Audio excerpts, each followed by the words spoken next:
Você já percebeu que existem pessoas que vivem bem, mesmo ganhando pouco, e outras que vivem endividadas, mesmo ganhando muito? Se sim, e se perguntou por quê, vem comigo que eu te explico.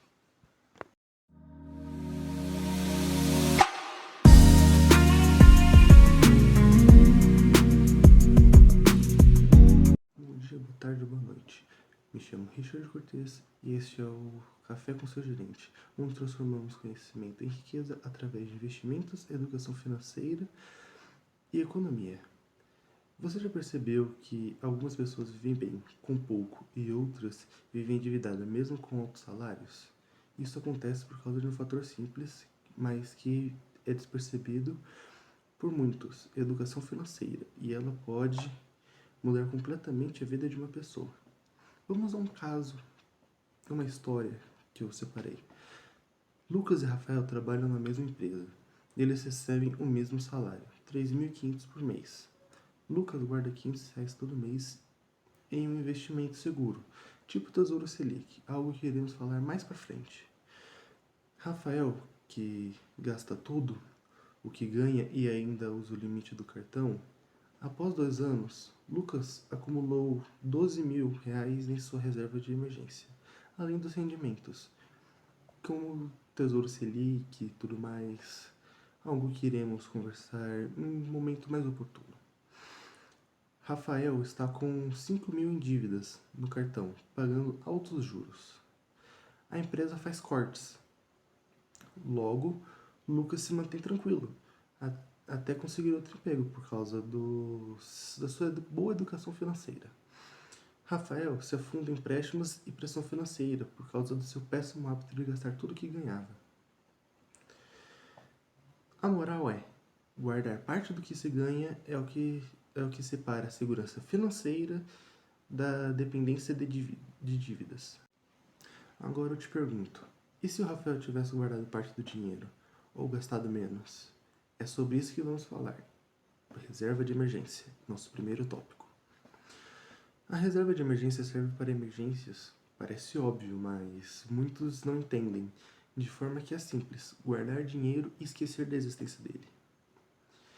Eu vou usar como referência o livro O Homem Mais Rico da Babilônia, que dentro dele existe um conceito que é: guarde 1/10 de tudo que você ganha para que sua algibeira nunca fique vazia. Algibeira seria sua conta. Nesse caso, um exemplo: se você ganha 2.000 e guardar 10% do que você ganha por mês, em um ano você teria R$ 2.400.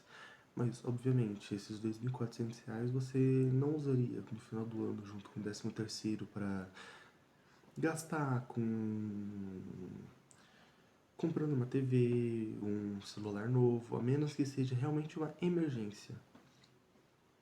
Um problema comum, como eu disse anteriormente, é que muitas vezes usamos essa reserva, por ter uma boa quantia, para comprar itens supérfluos, como, por exemplo, trocar de celular no final do ano, ou comprar uma TV nova, mesmo não precisando, ou até mesmo juntar e com outras coisas, pegar empréstimos e trocar de carro, mesmo que seu carro esteja bom, sabe? Então, esses tipos de coisas são algo que a educação financeira poderia evitar.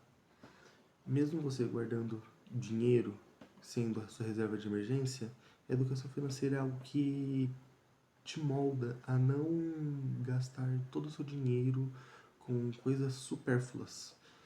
Que com esse dinheiro, em algum momento, você poderia comprar algo melhor, ou até mesmo, como na história de Rafael, se ele simplesmente tivesse guardado, Rafael poderia ter vivido tranquilamente por 2 meses, mesmo sem trabalho, mesmo guardando 10%, diferente do Lucas, que guardou R$ 500. Então, reserva de emergência é algo que devemos ter, não só para nos satisfazermos, mas para termos onde nos segurar caso alguma coisa aconteça. E isso também nos leva ao segundo tópico que eu separei para esse vídeo, dos 4 pilares da educação financeira, que seria a sua organização. A organização financeira é tão importante quanto a reserva de emergência, porque a organização financeira é entender como você gasta o que você ganha. Como, por exemplo, separei uma outra história, que é de Ana, e ela usa o método 50-30-20 para sua gestão financeira, para sua organização financeira. Ana recebe 3 mil por mês. E ela separa 50% para suas necessidades.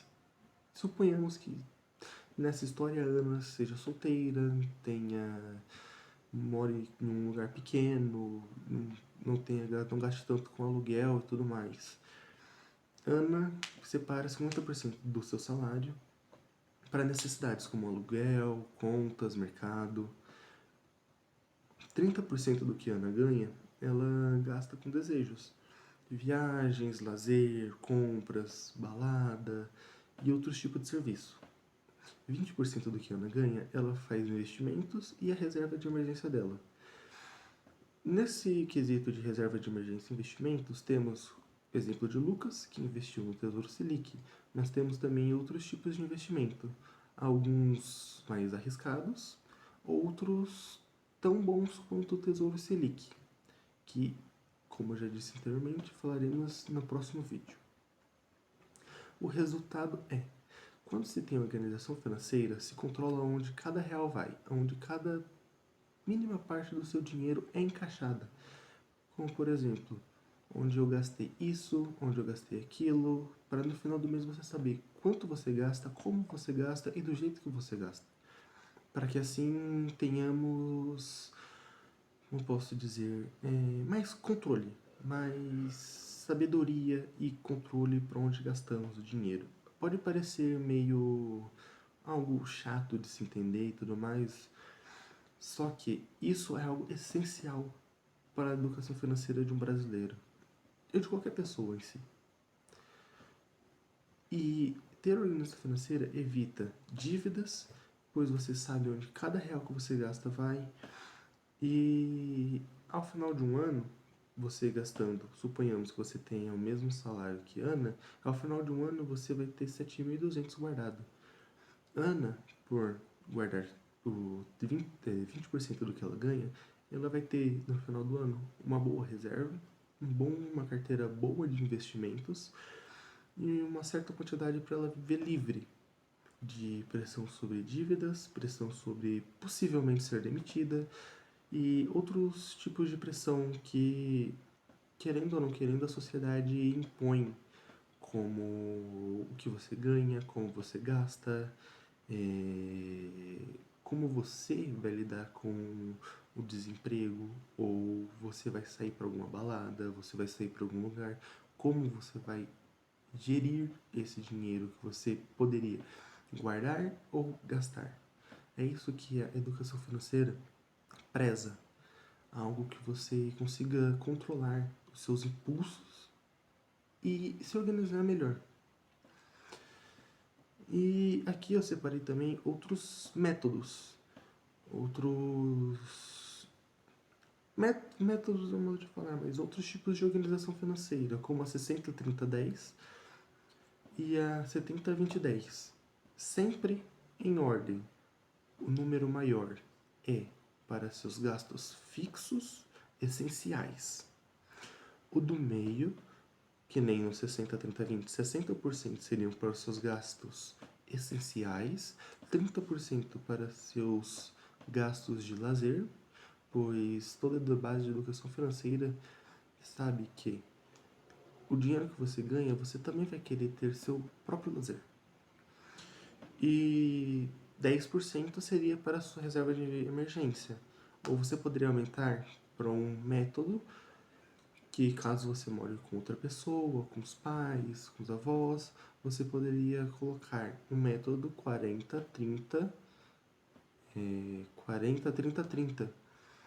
onde 40 são seus gastos essenciais, ajudar na casa, ajudar eles e tudo mais, 30 para seu lazer e 30 para investimentos. Isso se Essa divisão vai muito do que você gasta, do como você seu salário é e de como você tem que organizar seu salário. É mais uma dica fazer isso, não seria uma obrigação. Mas é bom ter a sua organização por causa que assim você sabe onde você erra e como você pode melhorar. Sua organização financeira vai ditar o rumo da sua vida. Se você daqui 20, 30, 40 anos vai ser alguém, não digamos bem sucedido, mas alguém estável, ou se você vai estar se afundando cada vez mais em dívidas, como grande parte dos brasileiros. É por isso que lá no começo eu perguntei, por que alguns vivem bem com pouco e outros vivem tão mal ganhando muito? A resposta é simples: educação e organização financeira. Eu sou Richard Cortez e este foi mais um Café com seu gerente. Invista no seu conhecimento, porque ele é o ativo mais valioso que você pode ter. E até o próximo café.